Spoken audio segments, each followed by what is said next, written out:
जय जिनेन्द्र सभी को। सा- जय जिनेन्द्र। जय जिनेन्द्र जी, सभी कैसे हैं? बढ़िया।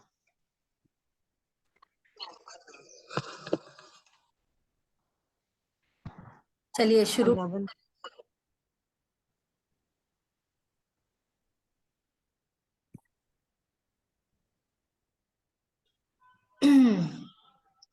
जय जिनेन्द्र। हाँ, चलिए एक बार जो कल वाला था वो वापस रिपीट कर लेते हैं, फिर उसके बाद में आगे का शुरू करेंगे। हम्म, मंगलाचरण।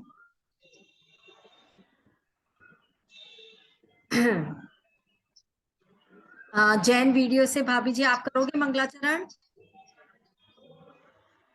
इन भुवन निसार वीतराग विज्ञानता शिव स्वरूप शिवकार नमो त्रियोग समारिते। बोलिए देवाधिदेव 1008 श्री आदिनाथ भगवान की भगवान जय। की जय। बोलिए द्वादशांग जिनवाणी माता की माता की जय। जय। जैन धर्म की जय। जय। हाँ, एक बार बुक नंबर 13, छंद नंबर 13 वो पढ़ के वापस से बता रही हूँ। कल बहुत लोगों का छूट भी गया था। हाँ, ये छंद सुनिए आप लोग। पिता भूप वा मातुल नृप जो हो य न तो मद ठाने। मद को न मद न रूप को मद न ज्ञान को धन बल को मद ढाने। तप को मद न मदज प्रभुता करे न सो निज जाने। मद धारे तो यही जोश वस समकित को मल ठाने। समकित को मल ठाने। हम किस किस प्रकार से कहाँ कहाँ मद करते हैं, घमंड करते हैं, अहंकार करते हैं।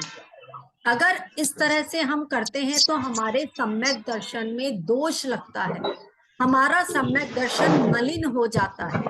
पहला मद है कुल का मद। मेरे पिता राजा हैं, मेरे पिता मंत्री हैं, मेरे पिता को अमुक अमुक पद राइट मार प्राप्त देना ना, है। आधा किलोमीटर इस आगे है ना प्रकार हमारे से यदि खाना। हम क्या कितना करते हैं, इस प्रकार से यदि हम आ, अभिमान करते हैं, घमंड करते हैं, तो वो कहलाता है कुल का मद, क्योंकि हमने अपने पिता के अच्छे पद होने का अभिमान किया। दूसरा मद कहलाता है जाति मद। यदि जैसे माता के पक्ष का घमंड करना, मेरे मामा मंत्री हैं, मेरे नाना ये हैं, वो राजा है, उच्च पद पर आसीन है, इस प्रकार से बातें करना वो कहलाता है जाति मद। तो दो मद हो गए, कुल मद, जाति मद। तीसरा मद कहला होय न तो मद ठाने, यानी इन सबका हमें अभिमान नहीं करना चाहिए। फिर तीसरा मद है मद न रूप को, अपनी सुंदरता का, मैं सुंदर हूं, मैं लंबी हूं, मैं गोरी हूं, है ना, इस तरह से अपने आप को या बार बार में दर्पण में देखना, निहारना, ये क्या कहलाता है? सुंदरता का, रूप का मद करना कहलाता है। लेकिन आप सोचो कि क्या रूप का मद करना आज तक भी, जैसे जब बुढ़ापा आता है तो वही आदमी कैसा दिखने लग जाता है, तो क्या वह रूप स्थायी है? तो ऐसे रूप का क्या घमंड करना जो स्थायी नहीं है।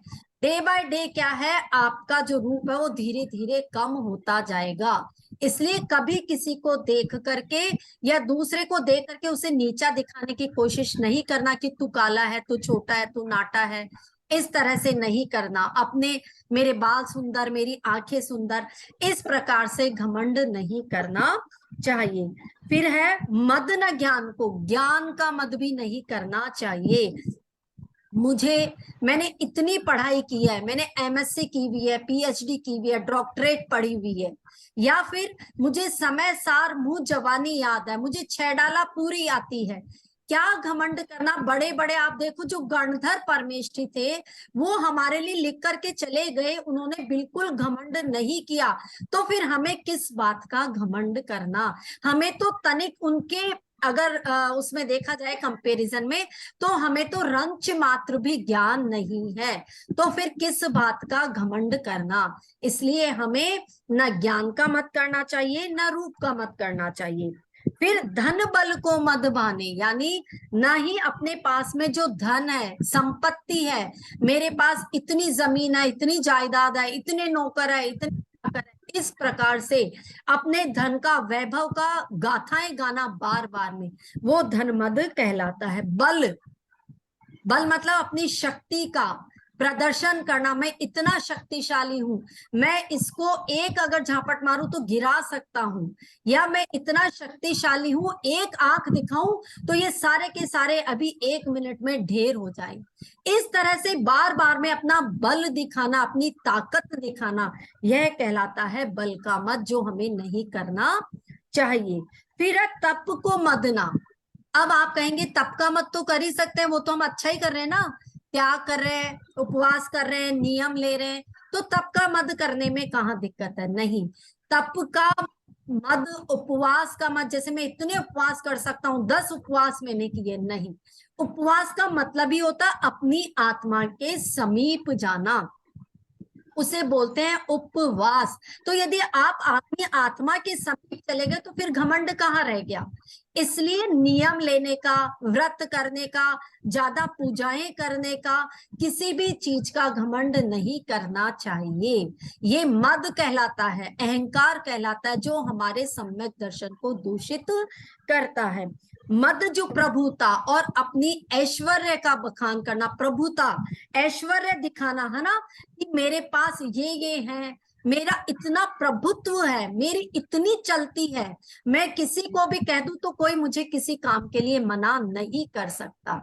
इस प्रकार से यदि हम ये 8 प्रकार से अगर करते हैं, मद करते हैं, घमंड करते हैं, तो हमारा सम्यक दर्शन खराब होता है, उसमें दोष लग जाते हैं। पहले हमने चर्चा करी थी, किनकी चर्चा करी थी, 8 प्रकार के अंगों की। उन अंगों से विपरीत अगर देखें तो वो क्या हो जाते हैं, 8 दोष हो जाते हैं। जैसे आकांक्षा करना, शंका करना, अन उपगूहन, है ना, अवात्सल्य, अस्थिकरण। हिमा, हाँ हिमा, हाँ जी। नहीं ऐसा तो हम जैसे बोलते हैं यह मेरी जानकारी है, कम मैं बोल दूंगी हो जाएगा, तो इसमें तो घमंड नहीं इसमें नहीं, ये घमंड नहीं है ना, ये घमंड नहीं, ये तो आप किसी को जानकारी दे रहे हो, ये तो किसी के लिए अच्छा काम कर रहे हो, तो ये घमंड नहीं है। घमंड होता अपनी यशोगान को बार बार में बखान करना, किसी को नीचा दिखाना। अगर नीचा दिखाने का भाव है तो वो क्या कहलाता है, घमंड, मान, अभिमान कहलाता है। किसी की हेल्प करने के लिए भी आप बोलते हो तो वो घमंड में नहीं आएगा। ठीक है। हाँ, तो अब हमने सम्यक दर्शन के दोषों में क्या क्या पढ़ा, 8 अंगों के विपरीत 8 दोष, और 8 प्रकार के मद। कौन कौन से मद हो गए, नीलम भाभी एक बार नाम बता दीजिए फटाफट से, ये कौन कौन से मद हो गए।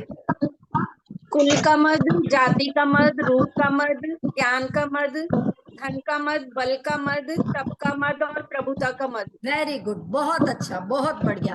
तो ये 8 प्रकार के मद हमें नहीं करने चाहिए। अब चलिए आगे चलते हैं, आगे और कौन से दोष है। हम सम्यक दर्शन के कितने दोषों के बारे में पढ़ रहे हैं, अब 25 दोषों के बारे में पढ़ रहे हैं, और 25 में से 8 और 8 कितने हो गए, 16। अब आगे चलते हैं, और 16 के आगे 6 अनायतन।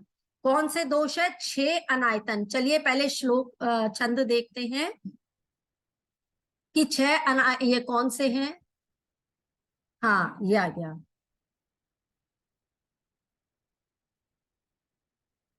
हाँ, ये देखिए 6, पहले समझ लीजिए अनायतन मतलब क्या।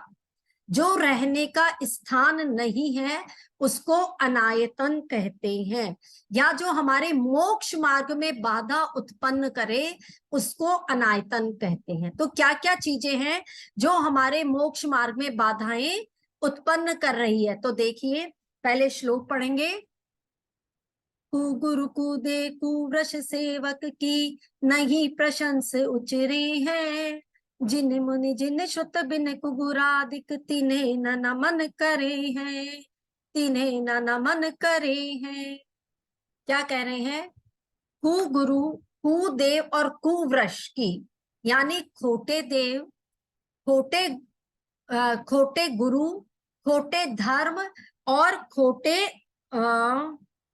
एक मिनट, हाँ, खोटे गुरु, खोटे देव और खोटा धर्म, इसकी क्या नहीं करते, सेवा नहीं करते हैं और नहीं प्रशंस उचरे हैं और इनकी प्रशंसा भी नहीं करते। देखो, ना तो इनको मानना और इतनी सी भी इनकी प्रशंसा नहीं करते हैं कि कोई अब आप बोलोगे खोटे गुरु खोटे देव क्या, तो इसका लक्षण हम पहले ही बता चुके हैं। खोटे गुरु कौन से होते हैं, जो नाना प्रकार के सांग धारण कर लेते हैं, है ना, विविध प्रकार से, जैसे अपने आप को यातना देते हैं और कहते हैं कि देखो ये अच्छा देव है, अच्छे गुरु है। और खोटा शास्त्र कौन सा होता है, जो खोटे गुरुओं ने, खोटे देवों ने जो बात बताई उसको अगर किसी में लिख दिया, किताब में लिख दिया, तो वो खोटा शास्त्र बन जाता है। तो ये तीन तो हो गए, कुगुरु कुदेव कुशास्त्र और इनको मानने वाले इनके सेवक। तो छह प्रकार हो गए, कुगुरु कुदेव कुशास्त्र और इनको मानने वाले जो सेवक हैं। तो ये जो छह के छह ही है, ये अनायतन है। अनायतन मतलब रहने स्थान नहीं है, इनको हमें छोड़ देना चाहिए। और तो ये तो हो गए छह अनायतन। और तीन मूर्ताएं कौन सी है, तो वे तीन मूर्ताएं ये देखिए लिखा हुआ जिन मुनि, यानी कौन से, हमारे जिनेन्द्र देव। मुनि, मुनि मतलब है हमारे वीतरागी मुनि, दिगंबर वेशधारी मुनि। और जिन श्रुत, जो जिन्होंने शास्त्र बताए हैं, जो जिनेन्द्र भगवान के कहे गए वचन है, उनकी जो दिव्य ध्वनि है वो कहलाती है श्रुत, यानी जिनवाणी।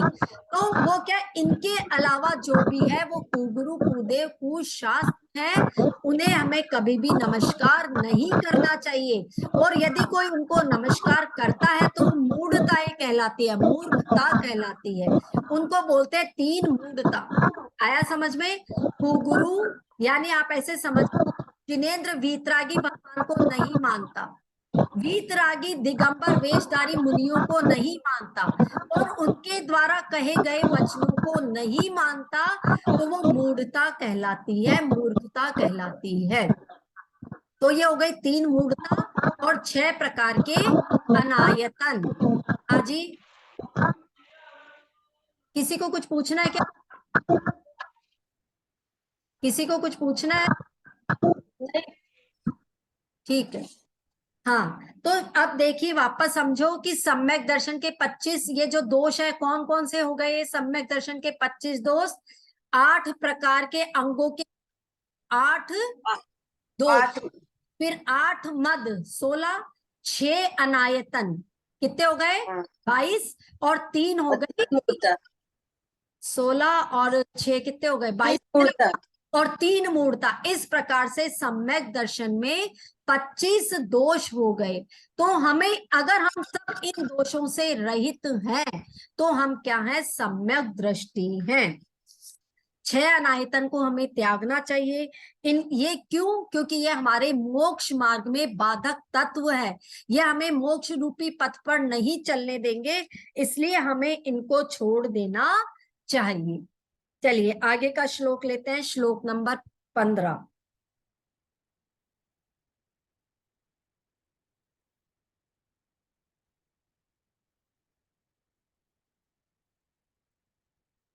ये 16, एक मिनट,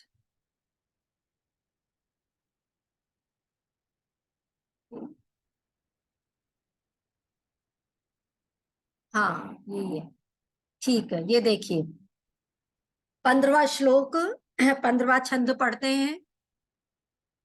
दोष रहित गुण सहित सुधीजे, सम्यक दर्शन सजे हैं। चरित मोह वश लेश न संजम, पैसुरनाथ जजे हैं। गेही पे ग्रह में न रचे, जो जलते भिन्न कमल है। नगर नारी को प्यार यथा, कादे में हेम अमल है। कादे में हेम अमल है।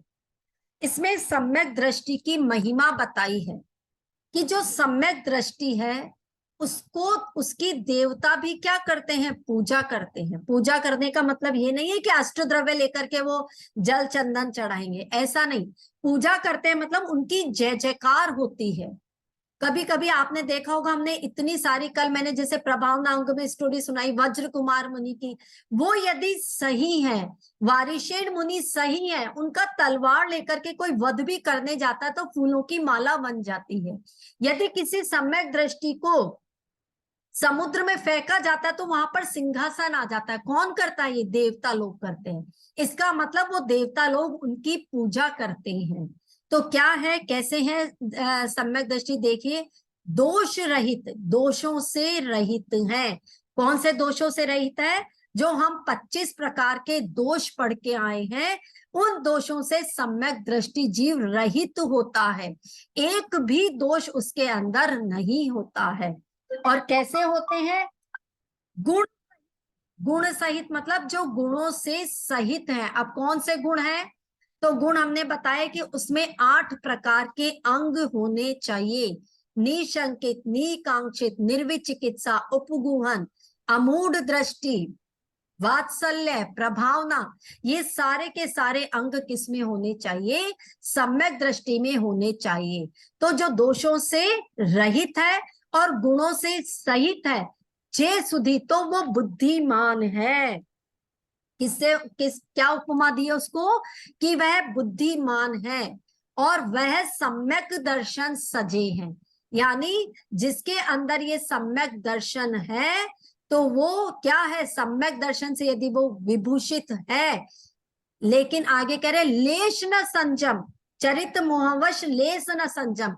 यदि चारित्र मोहनीय कर्म के कारण वो संयम नहीं ले पा रहा है, इस लाइन को समझिए कि चरित्र मोहवश लेश न संजम, यानी हाँ, यानी उसके चारित्र मोहनीय कर्म का उदय आ गया। वो चाहता तो है मैं अच्छे काम करूं, मैं पूजा करूं, पक्षाल करूं, या मैं अच्छी मतलब जैसे मंदिर बनाऊं, लेकिन उसके काम में कहीं ना कहीं से विफलता आ जाती, वो विफल हो जाता है, उसको कर नहीं पाता है या संयम नहीं ले पाता। जैसे मैं सोचती हूँ मैं उपवास करूं, मन तो बहुत है लेकिन मेरी शक्ति, जो शारीरिक शक्ति, वो अलाउ नहीं करती है। क्यों अलाउ नहीं कर रही? क्योंकि मेरे चारित्र मोहनीय कर्म का उदय है। तो ऐसा व्यक्ति जो चाहता तो है मैं करूं संयम, लेकिन कर नहीं पाता है, ऐसा यदि वो सम्यक दृष्टि है, पै सूर्यनाथ जजय, तो उसकी देव लोग भी जय जयकार करते हैं। देव लोग भी क्या करते हैं? उसको पूजते हैं, उसको, उसकी सहायता करने के लिए धरती तक पे वो आ जाते हैं। तो आपने फिर आगे चलिए पढ़ते हैं, आगे क्या है?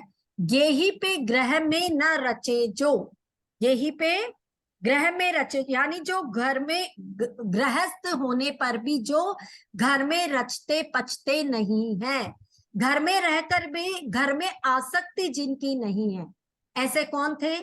भरत चक्रवर्ती।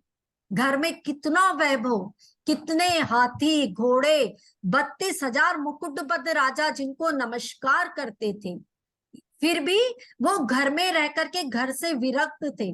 जलते भिन्न कमल है। और कैसे होते हैं ये सम्यक दृष्टि? सम्यक दृष्टि की पहचान बता रहे हैं कि सम्यक दृष्टि कैसा होता है। जलते भिन्न कमल है, जल में रह करके भी कमल क्या होता है? जल से अलिप्त रहता है, जल को टच नहीं करता, ऊपर ऊपर रहता है। कहते हैं ना कमल जो होता है वो कीचड़ में खिलता है, तो वो कीचड़ को टच तक नहीं करता है। कैसे, क्या सम्यक दृष्टि का लक्षण है? कि घर में रह करके भी घर से विरक्त है।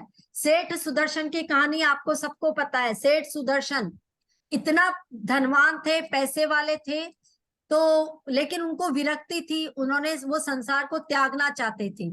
उनकी माँ ने बोला कि तुम अब क्या करो, शादी कर लो। तो उन्होंने कहा नहीं, मेरे को किसी चीज में इंटरेस्ट ही नहीं है, मेरे को शादी में इंटरेस्ट नहीं है, मेरे को नहीं करनी। फिर भी उनकी मम्मी ने कहा अच्छा तू एक बार, बस एक रात के लिए विवाह कर ले, उसके बाद यदि तू बोलेगा तो फिर ठीक है, घर छोड़ करके चले जा।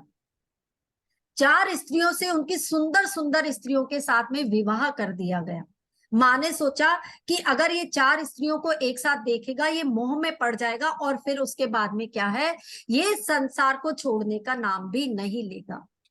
अब जब रात हुई तो उन स्त्रियों ने अपने नाना प्रकार के हाव भाव से उनको चेष्टा की, उनको उनके साथ में भोग विलास करने की चेष्टा की, लेकिन सेठ सुदर्शन तनिक मात्र भी विचलित नहीं हुए। घर में रह करके भी वे घर से अलग थे, जल में जैसे कमल भिन्न होता है। उन्होंने बोला, नहीं, मैंने सिर्फ एक रात के लिए इसलिए शादी की है कि मेरी माँ ने मुझे कहा था, और मैंने आपको भी पहले बता दिया था। और दूसरे ही दिन उठ करके और वो क्या करते हैं, वैराग्य पथ की तरफ गमन कर देते हैं। ये उदाहरण है सेठ सुदर्शन का, जो घर में रह करके भी घर में रचे पचे नहीं, उनसे विरक्त थे। और क्या उदाहरण दिया है दौलत राम जी ने, नगर नारी को प्यार यथा। नगर नारी मतलब क्या? नगर नारी मतलब वैश्या। वैश्या किसी की हुई है क्या? नगर नारी को। और जिस प्रकार से नगर नारी का प्यार होता है वो एक पुरुष की नहीं होती, सारे पुरुषों की होती है। और पुरुषों की नहीं होती है, उसको पुरुष से प्यार नहीं होता, उसको प्यार, उसको क्या, किस चीज से प्यार होता है? पैसे से। कौन से? हाँ, धन के लालच में आकर के वो इतना घृणास्पद कार्य करती है। तो जैसे यहां तक उदाहरण दे दिया दौलत राम जी ने कि जैसे वेश्या है, उसको पुरुषों से के प्यार से वो सबके साथ रमण करती है, लेकिन फिर भी उसको जिस प्रकार से प्यार नहीं है, वैसे ही क्या है, जो सम्यक दृष्टि है वो संसार में रह करके भी संसार से विरक्त है, सांसारिक चीजों से उसको प्यार नहीं है। और क्या उदाहरण दिया? कादे में हेम अमल है। कादा यानी कीचड़, कीचड़ में हेम, हेम मतलब सोना, अमल है, निर्मल है।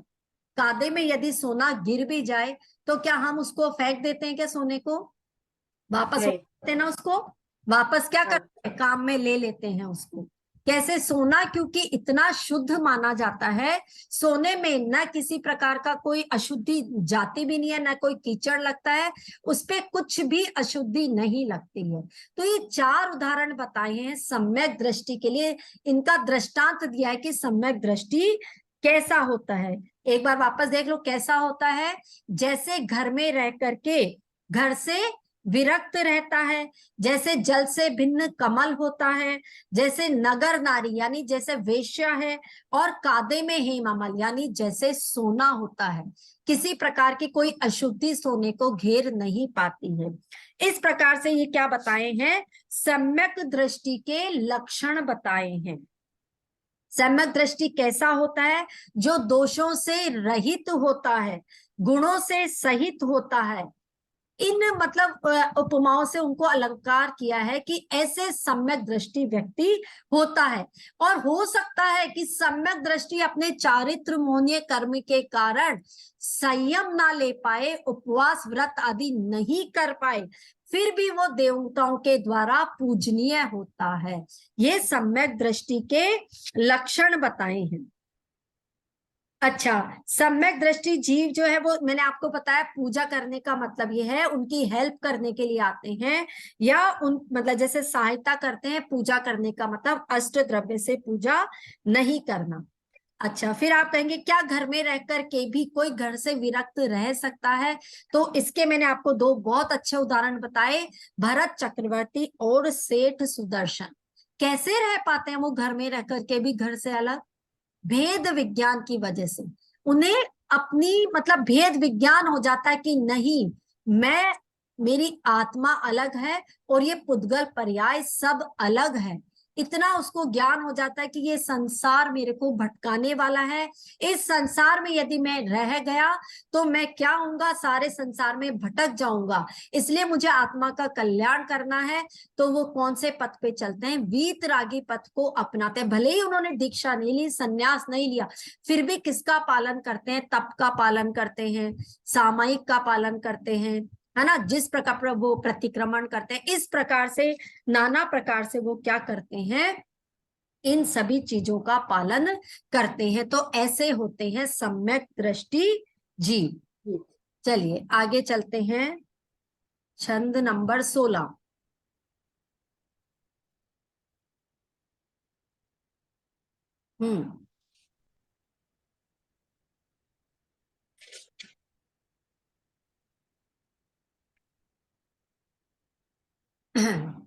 प्रथम नरक बिन षड भुजो तिशवान भवन षड नारी, थावर विकल त्रय पशु में नहीं उपजत सम्यक धारी। तीन लोक तिहु काल माहि नहीं दर्शन सो सुखकारी। सकल धर्म को मूल यही इस बिन करनी दुखकारी। इस बिन करनी दुखकारी। अब देखिए सम्यक दृष्टि कहाँ कहाँ नहीं जाता। आप कहोगे चलो आपने दौलत राम जी हमें कह रहे हैं कि भाई सम्यक दर्शन स्वीकार करो और एकदम निर्दोष पूर्वक इसको स्वीकार करो, तो इसके फायदे क्या हैं? क्यों स्वीकार करें सम्यक दर्शन, क्यों बने हम सम्यक दृष्टि? तो दौलत राम जी ने ही बताया कि देखो क्या क्या महिमा है, कहाँ कहाँ नहीं जाता यदि हम सम्यक दृष्टि को अंगीकार करते हैं तो देखिए इसका शाब्दिक अर्थ, प्रथम नरक बिन षडभु, यानी जो पहला नरक है उसके अलावा 6 नरकों में सम्यक दृष्टि नहीं जाता। एक तरह से आपने क्या करवा लिया, आपका रिजर्वेशन करा लिया। कहाँ के लिए? देवगति के लिए। क्यों? क्योंकि नरक में तो आप जाओगे नहीं। प्रथम नरक में भी यदि जाओगे तो कब? जब आपने आपकी आयु का बंध कर लिया है तो, अन्यथा आप साथ के साथ ही नरक में नहीं जाओगे। कौन? जो सम्यक दृष्टि जीव है। तो अब वहां जाना नहीं है, या फिर हम बनेंगे भोग भूमि के मनुष्य या फिर देवगति, तो क्योंकि तिर्यंश भी नहीं बनता है सम्यक दृष्टि जीव। तो इस प्रकार से हमने हमारे रिजर्वेशन कहाँ करा लिया? देवगति में करा लिया। अच्छा, देवगति में भी कहा? आगे देखो, वान भवन षंड नारी। अब वो कौन कौन से देवता नहीं बनेगा? वो ज्योतिष देव नहीं बनेगा, व्यंतरवासी देव नहीं बनेगा और भवनवासी देव नहीं बनेगा। तो सिर्फ कौन से देव बच गए? अब कौन से देव बच गए? वैमानिक वैमानिक देव बच गए। तो यानी वो वैमानिक प्रकार के, ये जो 16 प्रकार के हम देखते हैं ना, सौधर्म इंद्र आदि, इस प्रकार के वो इंद्र की पदवी धारण करेगा। वो नारायण बनेगा, प्रति नारायण बनेगा, बलभद्र बनेगा, चक्रवर्ती बनेगा। ऐसे ऐसी पदवी प्राप्त होती है किसको? सम्यक दृष्टि जीव को। और क्या नहीं होता वो? और देखिए, षंड नारी, षंड नारी का मतलब होता है नपुंसक नहीं बनता वो। नारी स्त्री पर्याय में नहीं जाएगा। सम्यक दृष्टि जीव इन जगह पर पैदा नहीं होता, यहाँ पर नहीं जाता। और कहा नहीं जाता? ये देखिए, स्थावर विकलत्र, यानी स्थावर जीव नहीं बनता, एकेंद्रीय जीव नहीं बनता। जो हम 5 प्रकार के पढ़ के आए ना, स्थावर जीव, पृथ्वी कायिक, वनस्पति कायिक, वायु कायिक, है ना, अग्नि कायिक। तो इस प्रकार से वो 5 प्रकार के स्थावर जीव नहीं बनता। फिर विकलत्र पशु भी नहीं बनता। विकलत्र कौन से? जो 2 इंद्रिय, 3 इंद्रिय और 4 इंद्रिय जीव है, उसमें भी नहीं उपजत सम्यक धारी। उसमें भी सम्यक दृष्टि जो जीव है उसमें भी उत्पन्न नहीं होता। फिर आगे चलते हैं, क्या कह रहे हैं? 3 काल तिहु काल माही, यानी तीनों लोकों में, ये जो 3 लोक दिखाई दे रहे हैं, इन तीनों लोकों में और तीनों कालों में, भूत भविष्य वर्तमान में, क्या नहीं है? दर्शन सो सुखकारी। एक सम्यक दर्शन के समान कोई भी सुखकारी चीज वस्तु नहीं है। सम्यक दर्शन से ज्यादा सुख देने वाली चीज कोई भी नहीं। क्यों नहीं है? क्योंकि यदि हम सम्यक दृष्टि जीव हैं तो हम क्या देवगति को प्राप्त करेंगे, नारायण बलभद्र आदि पदवी को प्राप्त करेंगे, तिर्यंश पर्याय में नहीं जाएंगे, नारी नहीं बनेंगे और नपुंसक नहीं होंगे। तो इससे बड़ा सुख क्या है? इससे ज्यादा हमें क्या चाहिए? अभी हम पर्याय में ज्यादा से ज्यादा हम सुख क्या मांगते हैं? मेरे घर हो जाए, मेरे गाड़ी हो जाए, मेरे बंगला हो जाए, बस इतना ही ना। तो इससे कई कई गुना तो हमें वहां मिल रहा है। तो इसलिए कहा है कि सम्यक दृष्टि के समान और कोई भी सुख नहीं है। सकल धर्म को मूल यही, यानी सारे धर्म का निचोड़, सारे धर्म का सार, सारे धर्म का बेस अगर कोई है, सभी धर्मों का मूल, सारे जिन धर्म का मूल है, तो क्या है? यही मतलब सम्यक दर्शन है। इस बिन करनी दुखकारी, इसके बिना आप जितने भी क्रियाकलाप कर रहे हैं, जो कुछ कर रहे हैं, वो सब दुखों के कारण है। वो सब हमें क्या है? दुख ही देने वाले हैं। वो हमें कभी भी सुख नहीं दे सकते। अब एक बार वापस समझ लीजिए कि जो सम्यक दृष्टि जीव है वो कहाँ कहाँ नहीं जाता, वो 6 प्रकार के नरकों में नहीं जाता। तो 6 क्या नरक वास्तव में 6 ही है, 7 है मतलब 7 है। नहीं 7 एक्चुअली क्या होता है, नरक की भूमियां होती है, डिवाइडेशन पृथ्वी का डिवाइडेशन है नीचे। एक तो भूमि है और एक नरक है। हाँ 7 भूमियों में बटा हुआ, लेकिन वहां पर नरक होते 84 लाख नरक है। अलग अलग भूमि में नरकों की संख्या, या आप कह सकते हो बिलों की संख्या अलग अलग है।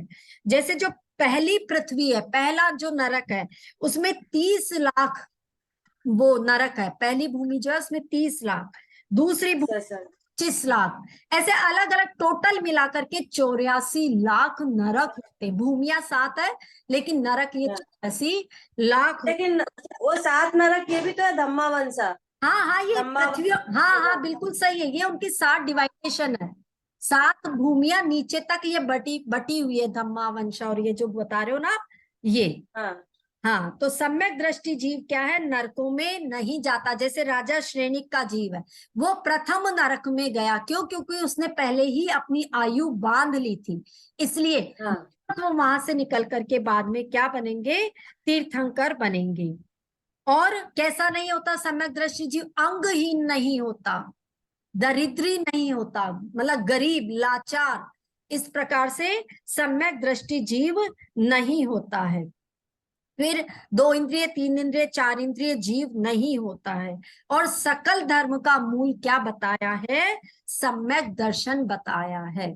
जैसे जड़ के बिना पेड़ नहीं होती, नींव के बिना क्या नहीं होता, मकान नहीं होता, और उसी प्रकार से क्या है, सम्यक दर्शन के बिना सम्यक ज्ञान और सम्यक चारित्र नहीं होता, यानी चरित्र नहीं होता। तो ये तीनों चीजें नहीं है, मतलब एक नहीं है तो बाकी की भी सारी चीजें नहीं है, इसलिए इसको क्या कहा है, इसको सम्यक दर्शन, मतलब इसको सारे धर्म का मूल इसी को ही कहा है। आया सबको समझ में? हाँ हाँ जी।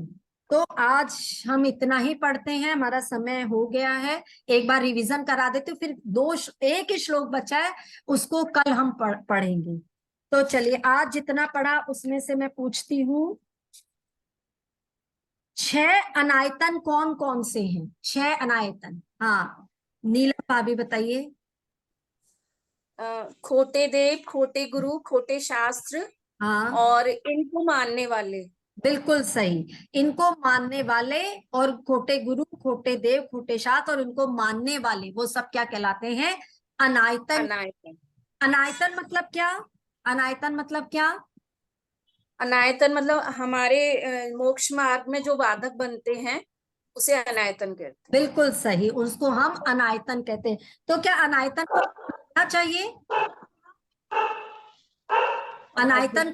अनायतन को हमें मानना चाहिए क्या फिर, या छोड़ना? नहीं, हाँ तो छोड़ना हमें छोड़ना चाहिए। छोड़ना चाहिए। हाँ चलिए, अब प्रमीला भाभी जी आप बताइए, 3 मूर्ताएं कौन कौन सी हैं? 3 मूर्त, देव देव मूर्ता, तो हाँ लोक मूर्ता और पाखंडी हाँ, मूर्ता। देव मूर्ता, गुरु मूर्ता और धर्म और मूर्त। हाँ चार हाँ मूर्त। हाँ ये 3 क्या कहलाती हैं, मूर्ताएं, यानी मूर्खताएं कहलाती। हाँ हाँ चलिए ये पढ़ा हमने। अब है सम्यक दृष्टि की महिमा। पहले तो ये बताओ कि जो सम्यक दृष्टि जीव है, तो देवता लोग उनकी क्या करते हैं? पूजा करते हैं।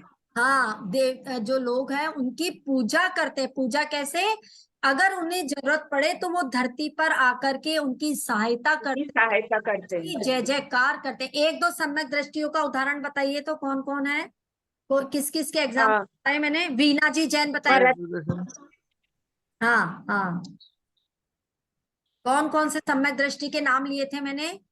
वीणा जी जैन बताएंगे आप? तो मैंने आज ही अटेंड किए ना। अच्छा अच्छा ठीक है ठीक है। प्रमीला भाभी आप बताइए। आज दोस्त क्या? हाँ नहीं, ये बताए थे ना मैंने नाम, सम्यक दृष्टि के कौन कौन से, मतलब ये जीव है सम्यक दृष्टि जीव। अच्छा अपंग अपंग नहीं होते। भरत वो चक्रवर्ती बताया था, सेठ सुदर्शन बताया था, सुदर्शन, हाँ पारीक्षेण मुनि थे, है ना। अब क्या हाँ है, हाँ सम्यक दृष्टि जीव थे। अच्छा, घर में रह करके भी घर से विरक्त रहना, कौन कौन हाँ। बताया था मैंने, कौन है घर में रहकर भी घर से विरक्त, किसका उदाहरण बताया था। शेष सुदर्शन का, हाँ, शेष सुदर्शन, और भरत शेष भरत चक्रवर्ती। चक्रवर्ती, बिल्कुल भरत सही, चक्रवर्ती। हाँ बिल्कुल सही। अच्छा, अब सम्यक दृष्टि जीव कहाँ कहाँ नहीं जाता, कौन बताएगा, हैंड रेज कर सकते हैं, जिनके अगर कैमरे भी ऑफ है वो भी बता सकते हैं, कि हैंड रेज कर सकते हैं वो। सम्यक दृष्टि जीव कहाँ कहाँ नहीं जाता, किस किस जगह नहीं, हाँ नीलम भाभी बताइए। समय दृष्टि जीव, हाँ समय दृष्टि हाँ। जीव पहले नरक को छोड़ के, पहले नरक को छोड़ के बाकी 6 नरकों में नहीं जा सकता है। वेरी गुड, बहुत अच्छा। और दूसरी, भवनवासी, मंत्रवासी और हाँ ज्योतिषवासी देव नहीं बनेगा। वेरी गुड, बहुत अच्छा। और स्त्री, स्त्री हाँ पर्याय, त्रिंश पर्याय, हाँ इसमें 1 इंद्री, 2 इंद्री, 3 इंद्री, इसमें नहीं जाएगा। बहुत अच्छा, बहुत बढ़िया, बहुत ध्यान से सुन रहे हैं आप, बहुत अच्छा। और क्या? और स्थावर नहीं बनता, और 2 इंद्रिय, 3 हाँ, और 4 इंद्रिय पृथ्वी जीव। का जल का है वो सब में नहीं, हाँ सब नहीं हाँ बनेगा वो। बहुत अच्छा, बहुत बढ़िया, एक बार क्लैपिंग कर दीजिए सब इनके लिए, बहुत अच्छा बताया इन्होंने, बहुत बढ़िया। हाँ, तो सम्यक दृष्टि जीव यहाँ यहाँ पर नहीं जाते। हाँ, और सकल धर्म का मूल क्या है, स्वाति आप बताओगे, सकल धर्म को मूल ये यानी सारे धर्म का सार क्या है, स्वाति, हैंड रेज किया हुआ आपने। सारे धर्मों का सार सम्यक दर्शन। हाँ, सारे धर्म का सार सम्यक दर्शन है, सम्यक दर्शन ही सारे धर्म का सार है, क्योंकि यदि सम्यक दर्शन नहीं है तो न तो सम्यक ज्ञान है और न ही सम्यक चारित्र है। चारित्र। चलिए, अब हमारा एक छंद बचता है, वो कल पढ़ेंगे, और अगर हुआ तो एक बार फिर वापस से पूरी तीसरी ढाल, एक बार में तो शायद ही हो पाएगी, तो 2 बार में इसको पूरा का पूरा तीसरी ढाल को रिवाइज कर, ठीक है। चलिए, जिनवाणी स्तुति नीलम भाभी कीजिए। हे जिनवाणी भारती तोय जपू दिन रैन, जो तेरा शरणा गए वो पावे सुख चैन। जा वाणी के ज्ञान ते सूझे लोकालोक, सो वाणी मस्तक नमो सदा देत हूँ ढोक। देव भजो अरहंत को गुरु सेवा निर्ग्रंथ, दया धर्म पालो सदा यही मोक्ष का पंथ। ये द्वादशांग जिनवाणी माता की जय। जय। जैन धर्म की जय। जय। सभी स्वस्थ रहे, मस्त रहे, तंदुरुस्त रहे, और एक बार फिर कर मिलेंगे एक नई एनर्जी के साथ। तब तक के लिए सबको सादर जय जिनेंद्र। सभी एक दूसरे को हाथ जोड़ करके जय जिनेंद्र कर लीजिए। जय जिनेंद्र। जय जिनेंद्र। जय जय जय जिनेंद्र। जिनेंद्र। हाँ। जय जिनेंद्र। अच्छा, मेरी बात सुनो, आप लोग से और लोगों को भी जोड़ो कि प्रकार से स्वाध्याय कर रहे हैं सब मिल करके, है ना। पता क्या, एक दूसरे को जोड़ने से क्या है, उनको भी स्वाध्याय की लगन लगेगी और हमारा भी पुण्य बढ़ेगा, है ना। यदि कोई, जैसे मैंने आपको बताया था किसी का स्थितिकरण करना, बताया था ना पहले कि स्थितिकरण कैसे करते, तो यदि कोई जो हमारी पहली क्लास में आ रहा था वो अब नहीं आ रहा है, तो क्या करना है, हमें उन्हें वापस धर्म मार्ग लगाना है।